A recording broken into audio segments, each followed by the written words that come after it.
Au nom du Père et du Fils et du Saint-Esprit, Amen. Grande joie d'être là avec toi en ce mercredi 21 février. Une joie de vivre ce temps de carême ensemble. Et ainsi, on se prépare pour bien vivre la Pâque, le mystère central de notre foi. Et la première lecture d'aujourd'hui, c'est Jonas, chapitre 3, à partir du verset 1. La parole du Seigneur fut adressée pour la seconde fois à Jonas. « Lève-toi, lui dit-il, va à Ninive, la grande ville, et annonce-leur ce que je te dirai. » Jonas se leva et alla à Ninive, selon la parole du Seigneur. Or Ninive était une ville divinement grande. Il fallait 3 jours pour la traverser. Jonas pénétra dans la ville. Il y fit une journée de marche. Il prêcha en ces termes. « Encore 40 jours, et Ninive sera détruite. » Les gens de Ninive crurent en Dieu. Ils publièrent un jeûne et se revêtirent de sacs, depuis le plus grand jusqu'au plus petit. La nouvelle parvint au roi de Ninive. Il se leva de son trône, quitta son manteau, se couvrit d'un sac et s'assit sur la cendre. Puis l'on cria dans Ninive, et l'on fit, par décret du roi et des grands, cette proclamation. Hommes et bêtes, gros et petits bétail, ne goûteront rien, ne mangeront pas et ne boiront pas d'eau. On se couvrira de sacs, on criera vers Dieu avec force, et chacun se détournera de sa mauvaise conduite et de l'iniquité qui commettent ses mains. Qui sait si Dieu ne se ravisera pas et ne se repentira pas, s'il ne reviendra pas de l'ardeur de sa colère, en sorte que nous ne périssions pas, point. Dieu vit ce qu'ils faisaient pour se détourner de leur conduite mauvaise. Aussi Dieu se repentit du mal dont il les avait menacés. Il ne le réalisa pas. Alors, ici Jonas, chapitre 3, verset 1 jusqu'au 10. Quel est le message que Jonas a eu comme devoir d'annoncer? Encore 40 jours et Ninive sera détruite. Ça veut dire que Jonas se met en marche à cause de la parole de Dieu. Ça veut dire que la parole de Dieu, elle fait un travail dans la vie de Jonas, première chose. Parce que Jonas doit se convertir, accepter la mission d'y aller prêcher ce message que Dieu lui avait confié. Ça veut dire que là, tout part de la parole de Dieu. Ça veut dire que la parole de Dieu, c'est le point de départ. Dieu parla à Jonas, Jonas après va transmettre la parole du Seigneur. Et c'est cette parole du Seigneur que Jonas va répandre partout, va répandre partout dans la ville de Ninive. Et il va vraiment, et cette parole va se réaliser, va s'accomplir.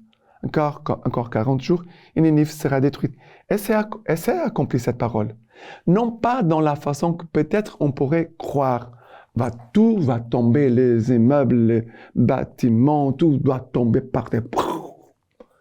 Non, ce n'est pas cette ville en pierre qui va tomber, mais c'est cette ville des péchés qui va vraiment tomber, qui va être détruite. Vraiment, la ville des péchés est détruite. Pourquoi? Ici, on voit. La nouvelle parvint au roi de Ninive. Il se leva de son trône, quitta son manteau, humilité, couvrit de sacs, se couvrit d'un sac, il s'assit sur la cendre. Le repentir, humilité et aussi le repentir. Puis l'on cria dans Ninive, et l'on fit par décret du roi et des grands cette proclamation. Hommes et bêtes, gros et petits bétail, ne goûteront rien, ne mangeront pas, ni boiront pas d'eau. Jeûne. Humilité, repentir, jeûne. Ils vont jeûner. On se couvrira de sacs. Ça veut dire encore l'attitude du peuple qui va vivre le repentir. On criera vers Dieu avec force. Ça veut dire quoi? Prière. Jeûne, prière. Ils vont crier vers Dieu. Ils vont supplier le Seigneur. Et chacun se détournera de sa mauvaise conduite et de l'iniquité qui commettent ses mains. Ça veut dire conversion, changement, transformation. Voilà l'action de la parole de Dieu dans la vie de Jonas, mais aussi dans la vie des gens qui habitaient à Ninive. Qui sait si Dieu ne se ravisera pas et ne se repentira pas, s'il ne reviendra pas de l'ardeur de sa colère, en sorte que nous ne périssons point. Espérance, confiance. Peut-être Dieu va changer ce qu'il avait pensé. Et après, ça veut dire que toutes ces actions vont toucher le cœur de Dieu. Et ainsi, Dieu s'est repenti du mal dont il les avait menacés. Il ne le réalisa pas. Bien sûr, ici nous sommes dans l'Ancien Testament, parce que les gens de Ninive ne connaissaient pas Jésus-Christ, ne connaissaient pas encore Dieu qui s'est fait chair, qui est venu habiter parmi nous. Mais ça veut dire qu'ils sont vraiment en train de vivre quelque chose de profond. Parole de Dieu au début, et cette parole qui va s'accomplir dans la vie de toutes ces personnes, qu'elle va produire un bon fruit de conversion et non pas seulement des changements, mais aussi des connaissances de Dieu. Ils vont connaître Dieu vraiment fait miséricorde. D'accord? Et maintenant, le psaume d'aujourd'hui, c'est le psaume 51, à partir du verset 3. Pitié pour moi, Dieu, en ta bonté, en ta grande tendresse, efface mon péché, lave-moi tout entier de mon mal, et de ma faute, purifie-moi. Dieu, crée pour moi un cœur pur, restaure en ma poitrine un esprit ferme. Ne me repousse pas loin de ta face, ne m'enlève pas ton esprit de sainteté. Car tu ne prends aucun plaisir au sacrifice. Un holocauste, tu n'en veux pas. Les sacrifices à Dieu, c'est un esprit brisé, d'un cœur brisé, broyé. Dieu, tu n'as pas de mépris. Mais le verset 12.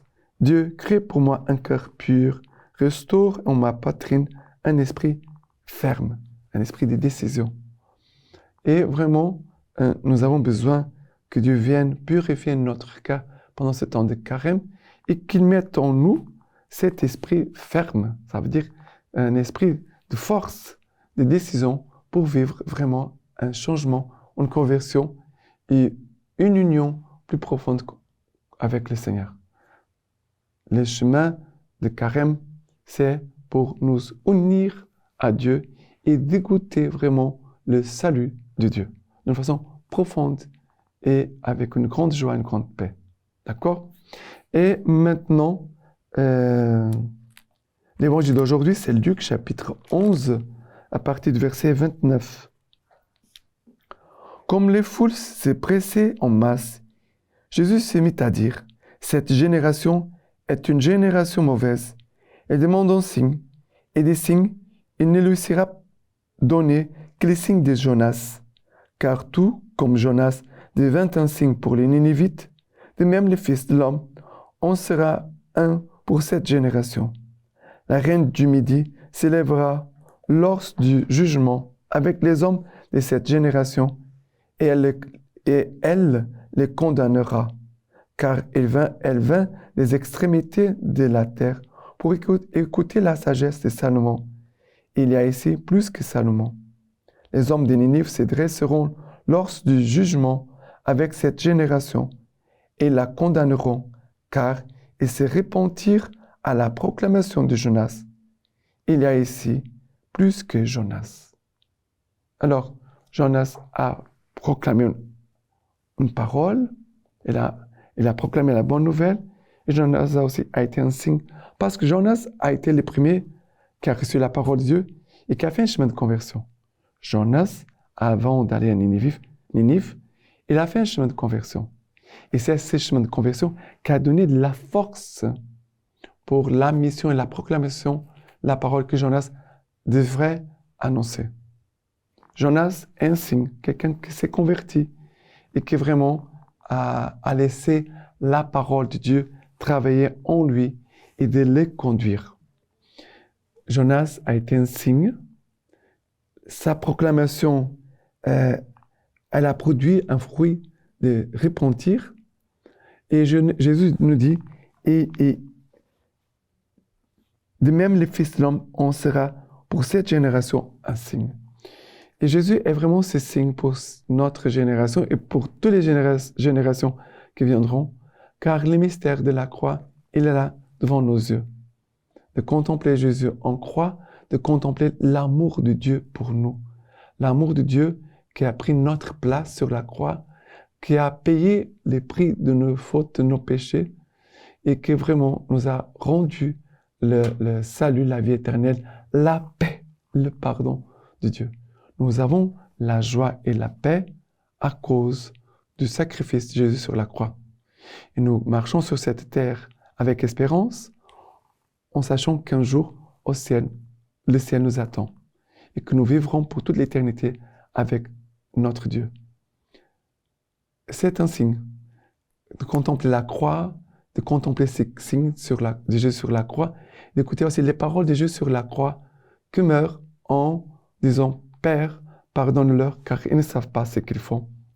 Et aussi Jésus qui expire et qui livre son esprit entre les mains du Père. Ça veut dire que Jésus meurt en se confiant dans les mains de Dieu notre Père. Voilà le grand mystère de l'amour pour nous. Contempler Jésus en croix, c'est contempler l'amour de Dieu pour nous concret aujourd'hui, car toutes les grâces que nous recevons viennent de la croix de Jésus-Christ. Et la première lecture d'aujourd'hui de Saint Aphraat, évêque de Syrie. La loi et l'alliance ont été complètement transformées. Il avait ordonné à Adam de ne pas manger du fruit de l'arbre de vie. À Noé, il montra son arc dans les nuées du ciel. Abraham, déjà élu à cause de sa foi, il donna plus tard la circoncision, comme un signe distinctif et comme un sceau pour sa descendance. Moïse reçut l'agneau de la Pâque pour la délivrance du peuple. Toutes ces alliances étaient différentes les unes des autres. Et après, car Dieu a donné la loi à Moïse avec ses observances et ses préceptes. Mais, comme on ne les observait pas, il a annulé la loi et les commandements. Il a promis qu'il donnerait une nouvelle alliance en disant qu'elle serait différente de la première, alors qu'il est le seul à avoir donné les deux alliances. Et voici quelle est l'alliance qu'il a promis de donner. Tous me connaîtront, du plus petit jusqu'au plus grand. Et maintenant, je vous laisse la bénédiction par les mains toutes pures de la Vierge Marie. Que Dieu Tout-Puissant vous bénisse et vous garde, le Père, le Fils et le Saint-Esprit. Amen.